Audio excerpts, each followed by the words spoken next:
Gil, you were saying best of that director. You feel that Mulholland Drive is David Lynch's best film?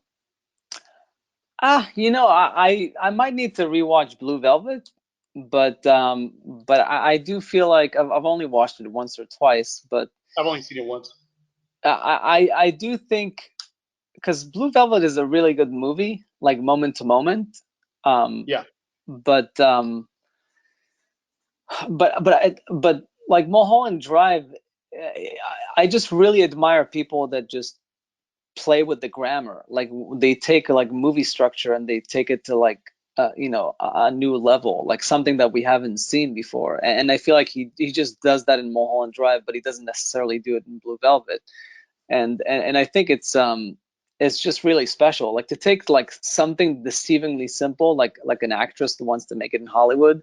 That's like the yeah, most. It's kind of like what Damien Chazelle did with like La La Land. Like he took like the most cliche story, wanting to succeed in Hollywood, and but he made it as a musical, and he yeah. romanticized the hell out of it, and he made it about dreams in general, and not just that, and it kind of works. It's not as good as Mulholland Drive, but it was really successful. But Mulholland Drive really, it looks like a TV movie. It was supposed to, apparently they say it was supposed to be a TV show.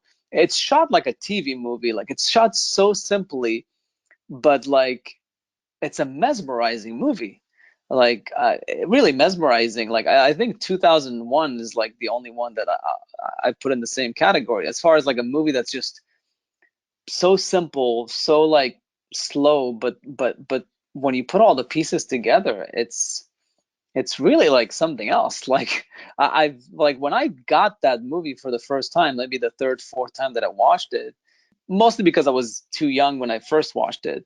Right. I was like, this is awesome. And I have to admit, I didn't catch it all. Like I had to, I looked up some hints online, and then I finally got exactly where it connected. But I was like, if I were to watch it now for the first time, I would probably get it, like on first viewing, like the sequence of events. But back then, I just Yeah. wasn't as like trained. But yeah, that movie is so simple yet so clever, and it says a lot, like about just the nature of dreams, the nature. I mean, it's about someone dreaming to be famous, and a dream kills them. Like literally, the dream kills her. Like that's Yeah. perfect. That's genius storytelling. Like it's don't dream. If you don't have the talent, because it's gonna kill you. That's basically the meaning of that movie. It takes that idea and it makes it like builds it onto itself. Like the whole movie, two-thirds of the movie is a dream, and it's about a person that's dreaming, but she's daydreaming while she's actually dreaming. It's brilliant. Like it's just to me, it's one of those perfect movies. Like it's definitely like top 10 of all time. Like it's genius. But again, I can totally see like someone who's not getting everything that I just said watching that movie.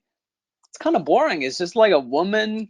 She's kind of a shitty actress, and she's jealous of other people, and she can't make it in the business. Like, what's going on? There's all these weird scenes with these weird people that are unrelated to each other, and it's just very vague. And if you're not connecting those dots, it's just a bunch of interesting, semi-interesting scenes. Not even that interesting if you're not with it.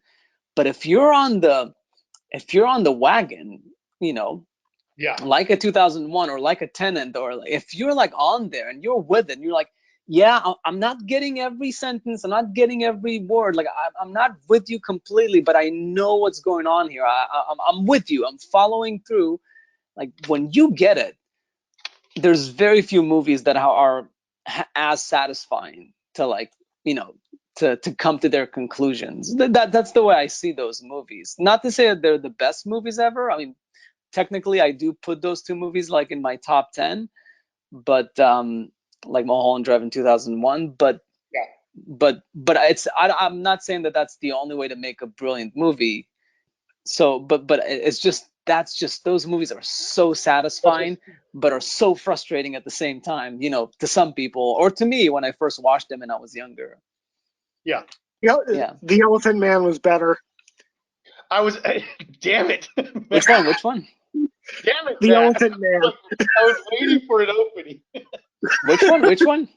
The No, Elephant Man. Oh, the Elephant Man. The Elephant Man? Oh, come on. I mean, the Elephant Man is it's kind of like the straight story. It's like a good movie, but it's you know it's I know that like it's considered a very good movie, but it's kind of like it's not a Lynch movie, like you know. But Wow. I'm fucking with you, but yeah. I'm not entirely fucking with you. I actually really love that movie, but It's a good movie. Like it's actually interesting that David Lynch, unlike Terrence Malick, is capable of making a straight movie. Like he's yeah, done a few of them, but what's really unique about him is the Blue Velvets and the the what's it called, like Highway something. What would you Um, say is Terrence Malick's most straight, normal movie? Would it be Brave New World? are you? I I mean, mean, the New New World, World. sorry. Yeah, Who are you asking, me or Gil? both of you, yeah. I I think mean, Days of yes, Heaven. Days of Heaven, probably, huh? Yeah, I think Badlands. I think Badlands is yeah, his most yeah, straight movie, and yeah. and then like the second most like is a toss between the New World and what you got the high heaven Days of Heaven. Days of Yeah, Heaven. Yeah. But because Days of Heaven and the New World are very engaging and very straightforward, but they still use that lyrical, mostly visual, very little dialogue style. But Badlands is almost like a straight movie. yeah, yeah. I've not seen that one. I think I have to concede that. I mean, Badlands was really just kind of a movie. I mean, it was a good movie. I'm not dissing Badlands, but it was pretty straightforward. But I mean, to me, in so many ways, Badlands was Terrence Malick before he was Terrence Malick. Yeah, Yeah. It's basically people making.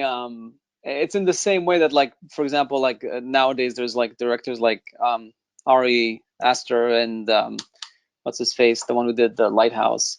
Um, yeah. um, the Eggers, forgot his name, Eggers, I Eggers think it's something, Eggers. Yeah, Eggers, yeah, David something, I'm not sure, but in any case, those two guys, I mean, they're like two huge talents, and they kind of got into it from horror movies, but you can obviously that they don't want to make horror movies. They just thought that a horror movie was the easiest way to get your first movie made, or yeah, maybe the first few movies made. But I'm pretty sure that either of those guys, like once they get big, I think already their next movies are not necessarily horror. Like they're more like art house drama type of like yeah. stuff. Like they might have elements of it because they don't want to alienate their fan base that quickly. But I'm sure they'll evolve. So same thing as like Terrence Malick. I'm sure Kubrick made like a random thing about a boxer and a crime boss or something before he became Kubrick. So yeah, that's always an evolution of. Although David Lynch made Eraserhead, so that you gotta give him props. He was always David Lynch. Yeah. Um, uh, and though with Eggers, I don't think that I would categorize The Lighthouse as being horror. Uh, Exactly. yeah, He's already not yeah. a made a horror. I I mean, mean, Ari Aster like it made two horror yeah, movies in a row, but right. I think his next one is not gonna be. Yeah. I mean, The Lighthouse was definitely, suspense, like it was uncomfortable. It was rough, but, it was a psychological, you know, mind fuck, Oh, it's like a more, cabin in the woods, more, oh, cabin fever kind of movie, yeah. Which is right, like yeah, semi horror, but not all the yeah, way. Yeah. yeah, but it wasn't handled like a horror movie. Yeah, I mean, I mean, Yeah. just the fact that they shot it Academy frame, 35 millimeter, black and white, just they handled it like you know, a like it was, a seaman's tale, yeah, a seaman with an A, not Well, not with both in that not movie. Yeah, no, yeah. Actually, yeah, it could go both ways in that movie. Gil, Gil, I don't know if either of us ever told you about this, but and you know, God forbid anybody ever actually listen to this. You know, huge spoilers for both movies, but I was I was talking to Matt. Probably, let me look this up real quick. This was 2019 when the Lighthouse came out, so it probably would have been right around 2019, like that year, right? And Mhm. he had seen it. I had not yet, right? And we were discussing movies, and we were discussing Oscar movies. You know, movies that were at least noticed and talked about Oscar buzz or nominated for lots of stuff. I was talking to Matt about Shape of Water. Now, bear in mind the timing. Like I said, he had seen this movie recently. Was trying to tell me about it, how good it was, and that I needed to go see it. I had not seen it yet, and we're talking about these movies, and I'm telling him why I love Shape of Water so much. And I was like, this movie was fucking incredible. I love this movie. Is one of my favorite Oscar-winning films of the last like 5 or 6 years. And I was like, this movie is everything it was supposed to be, and it was just so good. And I said, like, I love how uplifting it is at the end of the movie. It's like I fully expected it to go one way, and it went the other way, and I had such a incredible cathartic experience watching it. And I said, and I mean, bravo for what this says about us as a people. I mean, we're at the point now where we are not just nominating, but we are picking, you know, the winning film of the year had fish fucking in it. You know? And I Yeah. told Matt, I said, when are you ever going to see another movie win an Oscar or even get nominated or talked about, appreciated, that has fish fucking in it? And I can tell you right now, through the fucking phone, I could hear Matt just like.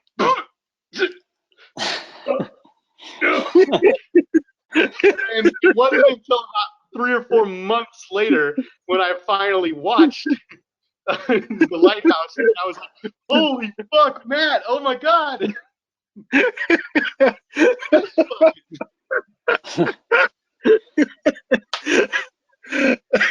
I see.